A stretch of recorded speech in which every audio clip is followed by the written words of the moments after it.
ആത്മാവിന് മാത്രം കാര്യമായില്ലല്ലോ അല്ലെ? നമ്മളിവിടെ ഉണ്ടല്ലോ. നാം എന്ന് പറയുന്ന ഒരു വ്യക്തി ഒരു ദിവസത്തിൽ 24 മണിക്കൂറും ജീവിക്കുന്നു.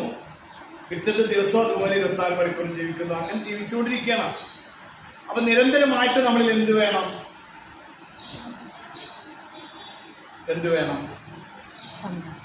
നമുക്ക് എന്താണ് ആവശ്യം? ഞാൻ സംസാരിച്ചു തുടങ്ങിയത് പാരന്റിങ്ങിനെ കുറിച്ചല്ല.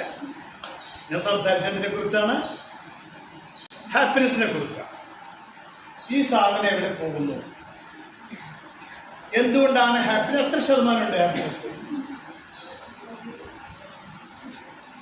എത്ര ശതമാനം ഹാപ്പിനെസ് മൊത്തത്തിൽ നിങ്ങൾ എന്ന് പറയുന്ന ഒരു വ്യക്തിയിൽ എത്ര ശതമാനം ഉണ്ടാവുള്ളൂ? കണ്ടോ, 50-ന് താഴേക്ക് പോകുന്നത് അല്ലേ ആരിഫ? അതെ, സന്തോഷം കണ്ടെത്താനും പറ്റും.